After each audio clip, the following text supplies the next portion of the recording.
What's up, everybody? Welcome to How to Talk to High Achievers About Anything. I'm Stevon, a licensed psychotherapist. Today, we welcome Hector. Hector is a talented and creative product designer. He started his own business several years ago, making and selling something that I really love, high-end bikes. Hector convinced himself that to run a successful business, he would need to become a quote-unquote businessman. But as soon as he immersed himself in what he thought a businessman should do and work, he began to feel like he was losing an important part of himself in the process. Let's get into it. My name is Hector Rodriguez. I work in bicycles. I work in creative consulting and other product development work. You can find me doing bike stuff at Franco Bikes. And then you can find the design and creative studio side at Data Studio. I live here in California with my 2 daughters and my wife. I always knew I wanted to do something. Like this idea of like building something of my own was just like really strong. You know, when I graduated school and ended up starting my career, working at firms, design firms. And then the entire time I was already coming up with ideas and trying to partner with different people and like create, you know, like all types of things. So I'm again, product designer, creative side. So I knew I was missing the business side. My cousin, which is a little bit older than I am, we were at a family gathering and I knew he was a businessman. And like, he was like a really good, like sales, business, that kind of world. I kind of told him a little bit, this is where I'm at. I just left my job. One thing led to another. All of a sudden, by the end of that cookout that we were at, we're like, oh yeah, we should do something together. And so that's how it started. It was actually a family thing. At first, it was like pretty fun, right? Because it was like, all right, we're doing, you know, I enjoy doing these types of things. And then, but as time went on, it became, you know, it wasn't life and death, you know, but it, you know, it felt like business life and death, or the stakes got higher, I guess you could say. Now we have employees and everybody needs to get paid, and we have all the business things start kicking in. It's no longer just the creative, like kind of fun side. And we didn't really have many people around us. I did not have many people around us that had been down that path in the early stages. I thought I had to just be more of a business person. Nobody ever told me that. I can't remember a single person ever telling me that. I just thought that's what you needed to do. Let's say finances. I studied it. I read books. I talked to people. Like I did it. Like we raised capital. We did all these things. But that's not what I want to do, first of all. Like that's not what I ever set out when I started this whole thing. And say, you know what I want to do? I want to raise capital. That's exciting. Like, you know, and do like books and payroll taxes and all. Like that was not my goal. I wanted to just make things. But somewhere along the line, I got caught up in that current. And then eventually that's all I was doing, like running customer service group and running a sales thing and sales plans and everything except for pretty much what I was good at and what I wanted to do and what gave me like energy. Basically what I did is I let that creative side slip, or I let that side of me, I pushed that side down so that I can become a better business type of person. You know, all of a sudden I realized that I'm just not, you know, excited to get up in the morning. There was a phase where I started feeling like, and I have to go do this and I have to show up. And that feeling of being quote unquote trapped led to like what eventually I found out was like anxiety, which, you know, I did not even know was a thing. I'm just Mexican American, like raised in that culture, son of immigrants, where like mental health isn't even like discussed. Like you just work and just don't complain and that kind of mentality.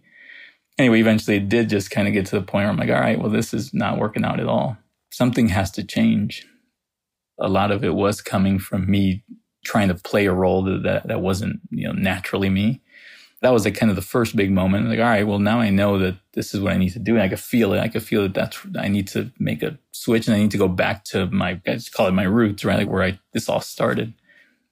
What needed to happen first is I needed to like get my confidence back. That is what I would say got crushed along the way because, you know, I was, again, hard for me to say these things, but I'm getting better at it. But like, you know, I was a pretty good design person, above average, I would say. But you get beat down enough and things you don't know.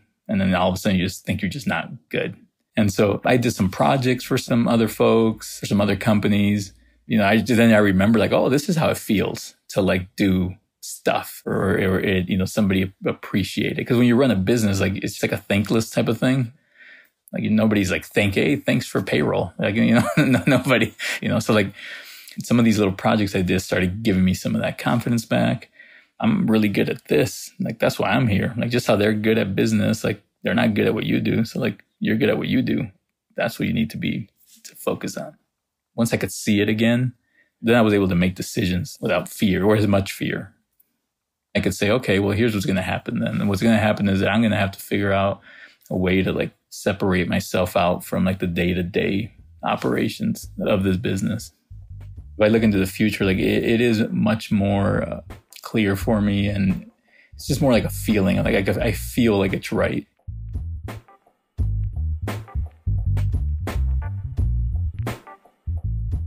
Whew. Hector, thank you for sharing what you're going through. Listening to Hector, it became really clear very quickly that he had a clear vision for himself as a creator. It's when he started to distance himself away from that position that he started to experience, I guess, some distress or dissatisfaction with what he was doing in life. Most of the people I work with tend to have a vision that they are working towards, and it's the fact that they don't have a model or a blueprint to follow that sometimes impacts that or distances them or kind of, I guess, takes them off course from what they would do normally to accomplish that dream. So there's this pressure that if you are going to be successful, you can't be successful kind of on your own terms.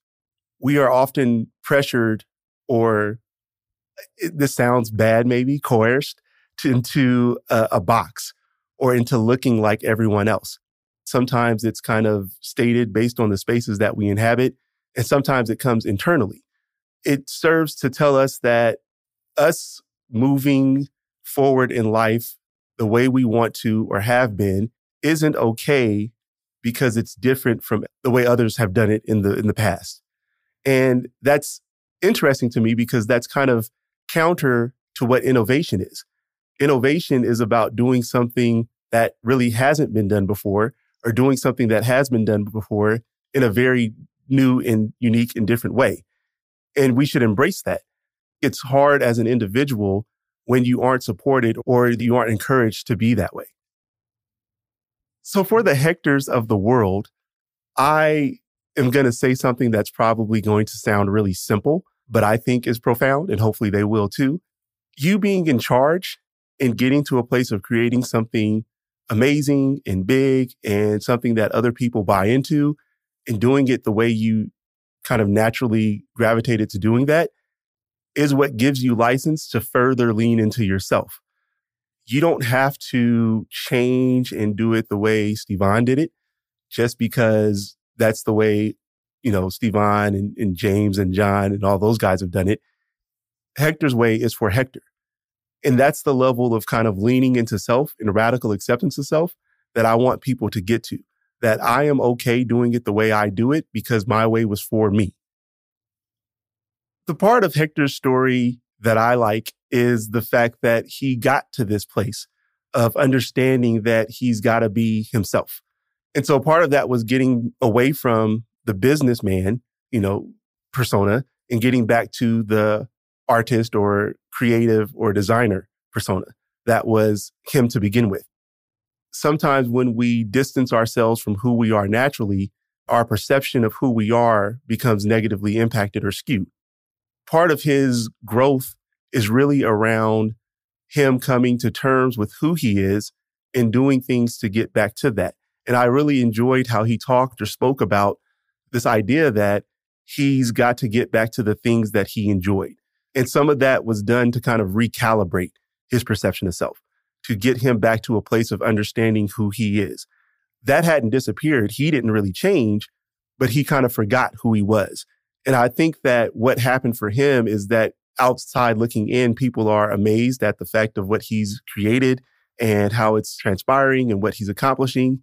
And he did not connect with that at all. When that happens, when we become disconnected from our true selves, it's important for people to recognize that they are neglecting something, that they are neglecting their own needs. And if your talent is art, and this is how you give to others, then you need to focus on what it takes for you to be good in that way.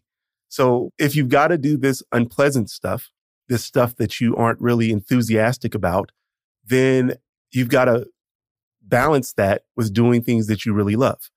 Sometimes we don't get to only do the things we like. That's just the way of the world. That's the universe. I'd be lying to people to say you get to only do what you want in life. Maybe for some people, but not for the most of us, right? So if that's the case, then you've got to be really intentional about finding ways to do the things you like. And that can't be, I'll do it after I finish the unpleasant stuff. It's in order for me to do the unpleasant stuff, I've got to do the things that I like. It has to be that purposeful and that intentional. The reason I say it's important to do the part of attending to your own needs before or as, concurrently, and it can't be after, is because you will send a message to your brain that your needs come secondary. And when you start to do that, what you do is you start to put parts of you that are important for you on the back burner for other things that are not helping you grow and be better. You don't show up as your true self. And I think that is a very unhealthy way for someone to approach, success or giving unto the world or unto others. It sounds so neat and nice and easy when someone says, just attend to your own needs. What if I don't know what my needs are? What if, like Hector, I am only aware of the fact that something feels amiss? I'm always amazed, I guess, when when they show up to work with me, they are looking for answers and they've convinced themselves that I have the answers. And the interesting thing to me is that I'm looking at them and I'm like, you already know what you need.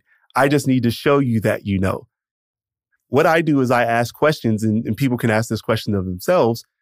You recognize when something is amiss and it doesn't feel right. Conversely, when are you feeling like things are correct? When are you feeling kind of most at ease or that this is the way I'm supposed to be doing things? I feel connected. I feel like I'm at peace. There's your answer there. Those are the things I would say are activities that you need to engage in more. You aren't thinking about anything. You are just existing and being. You are regenerating. You are recalibrating. You are growing. This is what feeds your soul. I don't have the answer for what that is. I can't tell you today that, hey, you need to go home and do 20 push-ups and then, draw on your book for 30 minutes and then, eat some green leafy vegetables and you'll be fine. It's, hey, you weren't always misaligned. What happened? When were you in alignment? Okay, those things you were doing because you were already good, you weren't broken. Let's start doing those things again. If there's one takeaway from Hector's story that I will kind of echo and continue to echo is the idea of trusting yourself. Regardless of what advice you get from others, what you hear from professionals and experts, however many coaches you hire or business people you get, at the end of the day, you are going to have to live with the consequences of those decisions. They won't. And so you got to have a level of trust in yourself to know that you will be able to make the decision that's appropriate for you, because that's the one that really is going to matter in the end.